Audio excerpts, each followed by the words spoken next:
you guys. This is yet another episode of Flickers of Fear. Or is that just what they want you to think? Sorry, I couldn't resist. Okay. All bullshittery aside, today we are talking about a movie called The Conspiracy, which came out, I think it actually, like the copyright date on it at the end of the credits, I think said 2012, but I don't think it got a wide release until 2013. I don't know, but IMDb has it listed as 2012, so that's what I'm going to list it as well. Now, this is a movie that I had heard about. I didn't hear about it like back when it first came out because I think it premiered at Fantastic Fest. But over the subsequent years, I kept seeing it pop up on, you know, lists of best horror of the 21st century, best found footage movies, stuff like that.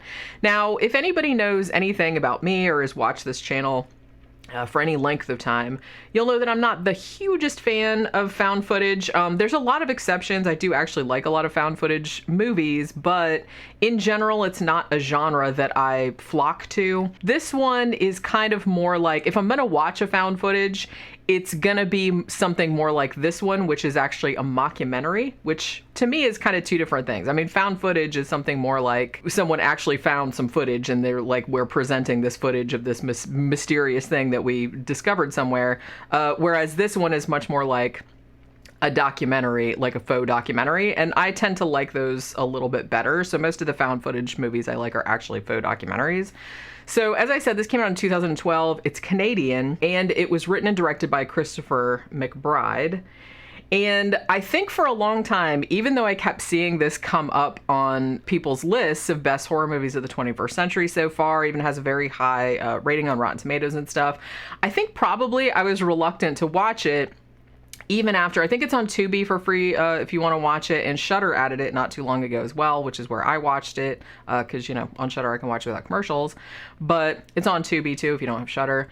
So I think for a long time, even after Shudder added it, I was like, oh yeah, there's that movie, I should probably get around to watching that. But again, if you've watched this channel for any length of time, you will know that I also have almost zero patience with conspiracy theories and with people that are like super into trying to, like, you know, sheeple man. It's like, I really can't stand people like that. And it's just like, so I thought that even though a lot of people told me this movie was good, I was kind of like reluctant to watch it because I'm like, is this just going to get on my nerves? You know what I mean? Is it just going to be like some crazy ranty thing? And I was just kind of like, so I didn't really know what to expect going into it. Because like I said before, I don't really like to read reviews of things before I watch them. Like sometimes I'll have like a general idea that, oh, this one's getting a positive response in general, or this one's getting a negative response in general, but I don't look into like why that might be. Basically, I'm like, if the premise, like a one sentence premise, sounds interesting, then I'm like, okay, well, that sounds like something I'll watch, especially if it's getting a really positive response. So I finally sat down and watched this one, and honestly, I'm not really sure why I slept on this one so long, like why it took so long to watch this one, because this is actually a pretty entertaining faux documentary. I would call it more thriller than horror, but it's really kind of doing some interesting shit with conspiracy theory, like with the conspiracy theory mindset. And I kind of think it's interesting too, even though this might have kind of some mildy sort of spoilers. I don't know if I really want to like spoil the end, but I might do it just because, like I said, it's hard to talk about without really talking about what happens at the end, because one of the things that I liked was how it ended, like the ambiguity of it. So I kind of want to get into that a little bit as well, because I didn't want this to be a thing. And I think that halfway through this movie, because it's not very long, it's only like 84 minutes, 88 minutes, something like that, I was kind of to the point where, well, when you set up a story like this, it almost has to go in the direction of, you know, the conspiracy that they're talking about is real, because otherwise, you know, you don't really have a story, or it's basically just like a psychological horror. It's like, and I feel like that's a story that could be done and has been done. The thing that, the one movie I thought of in that regard, where someone who, you know, was all into like conspiracy theories or was essentially a paranoid schizophrenic, and it was about that, like it didn't turn out to be real, was Bug with Michael Shannon, which is also very good, and I want to get around to that one of these days too. I think it might be on Hulu. So I was kind of like, well, this is going to turn out, oh, the conspiracy's real and all this, and I thought that would just like annoy me, but I kind of like that the way the filmmaker, Christopher McBride, he almost kind of like had it both ways. And I thought that was a better approach, because I think that it had some interesting shit to say about the types of people that fall into these kind of rabbit holes of like conspiracy theories, and also how easy it is to come up with, you know, if you kind of get involved in these circles of these people talking about stuff, how plausible some of this stuff starts to seem, like the more you go on with it. So I thought it was like kind of, it just didn't go super deep into that because it is still just kind of like a thriller faux documentary type thing, but it did kind of touch on those topics. One thing I will say, you know, I don't know if I want to call it a trigger warning or anything like that, but this movie does actually use real footage of real shit that happened, like the 9/11 attacks, JFK assassination, stuff like that. So if you're not real jazzed about seeing that in a fictional faux documentary about conspiracy theories, then maybe give it a pass, because it actually does have real footage in there interspersed with, you know, and not only that, but among other things too, but interspersed in with all the fake stuff. So what you have, the setup of it, is you have two guys, documentary filmmakers, and their names are Aaron and Jim, and those are their actual names, like those are the actors' actual names. So again, they're doing like a Blair Witch Project type of thing. Now, they're making a documentary. They found a video of this dude named Terrence in Toronto, who, like, this video of him, he's like out on the street saying, like I said, saying your regular like conspiracy theory type shit, like, you think you're free, you're all slaves, you're sheeple, blah blah blah. So he's like saying all this kind of stuff, and he's ranting into a megaphone, and the video goes viral, like, look at this wacko or whatever. So they decide that they're going to make a movie pretty much like about him and like about all the conspiracy theories that he's into. As they interview him, and actually I really like, I think the actor's name that played Terrence is Alan Peterson, and he's great in this. I kind of wish he'd been in it a little bit longer, because he's super, super believable as this is the type of person, like, this is the type of person like that would sit next to me on the bus and then like start ranting about this kind of stuff. Like, this is exactly that type, and it really came across as like super believable. So they're interviewing him, and he's one of those guys where he lives in this kind of like, you know, this kind of scuzzy apartment, and he cuts out all of these newspaper clippings about all these various historical events, and is drawing conclusions or drawing connections, like, between them, right? You know, something like, you know, and some of the stuff that happened is like real stuff that happened, like, you know, Gulf of Tonkin, and, you know, it's the Pearl Harbor and all this kind of stuff. So he's kind of like trying to tie all these things into one big, grand, unified conspiracy theory, essentially, which I know is kind of a thing. So like I said, it's a fake documentary, and the group that's supposedly at the center of this big conspiracy is fake, but it's totally based on, I don't know if it's necessarily based on real shit, but it's based on real conspiracy theories that people talk about. You know what I mean? They just don't use the exact same names. I mean, they do use a lot of names that come up in conspiracy theory circles, like, you know, Illuminati and the Bilderberg Group and all that kind of stuff. So they do kind of like use that to give legitimacy to like their shit. So that's what we have going here. So Terrence is like convinced that all of this shit is connected, and that there's just one shadowy group that's at the center of that's controlling everything, and nobody knows about it, and all this other stuff. Now, the filmmakers, Jim is kind of like he's like more like me. He's more like a skeptical person, where he's just kind of like, you know, who is they? Who is this that you're talking about? Do you really have evidence of all this and everything?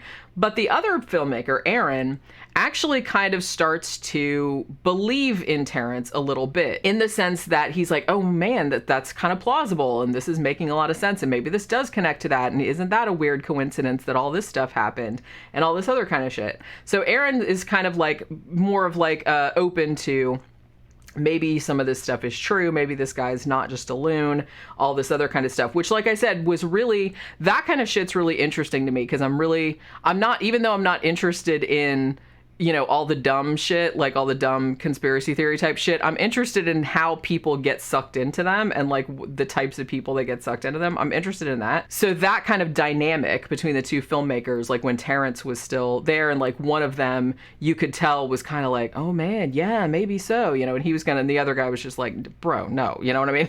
So I kind of liked that whole thing, which is like the first part of the movie. Now, at one point, while they're kind of interviewing Terrence, they're still doing some shit with him, And Terrence has become convinced that he's being followed. He says there's this one guy on a bicycle, and he's like, I see that dude all the time. I'm sure that dude is like following me. And, you know, the filmmakers like see him, but they're like, well, we don't know. We've never seen him before, so I don't know. But, you know, but he's convinced. He's like, I've seen that guy before. He's following me around. Now, not too long after this, Terrence disappears. Like for a long time, like the filmmakers, they're talking about calling him and going to his house, and it's like, and no one's there. We can't figure out when he won't get in touch with us, and it's been weeks and weeks. So finally, like, I guess his landlord or whatever goes in there because he hasn't paid rent. So goes in there to like clean everything out.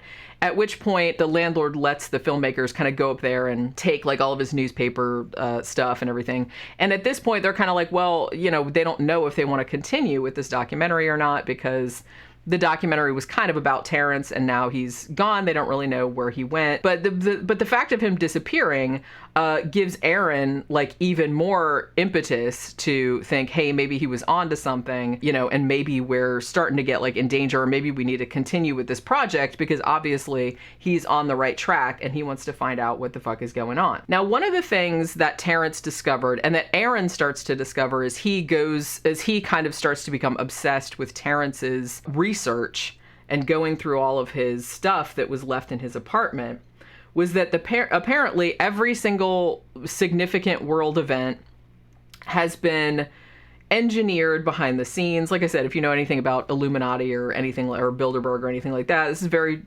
familiar territory. This is something that, you know, a lot of conspiracy theorists like talk about, that there's just this one cabal, you know, small cabal of like wealthy people that control every single significant world event, and that's essentially what this is. But this particular group is called the Tarsus Club, and it is kind of based on like an ancient secret society, which is based in essentially the cult of Mithras. If you don't know anything about that, that was a real thing.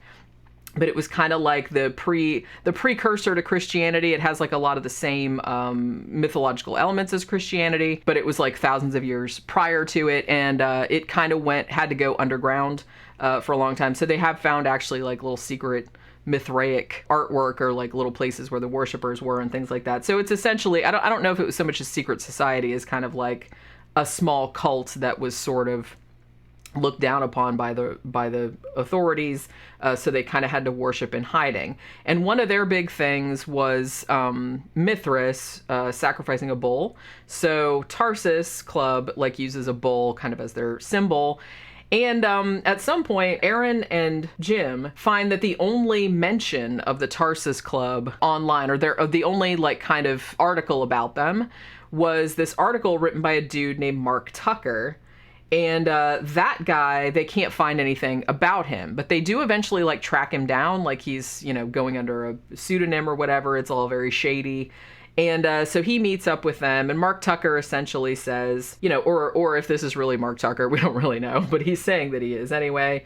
But he's basically tells them about the whole Mithraic connection, and, you know, tells them about how long this secret society's been around and how they're behind pretty much everything. Now, it turns out, and I'm pretty sure that the filmmaker who made this got the idea of the third act of this movie from that whole Alex Jones, like, supposedly goes into like the Bohemian Grove meeting or whatever, like that was like a big deal several years ago. So I kind of feel like that's probably where, because that's essentially like what the third act of this is like. Mark Tucker comes to, or, you know, Mark Tucker, they don't show him on his face is blurred out and his voice is, you know, altered and whatever.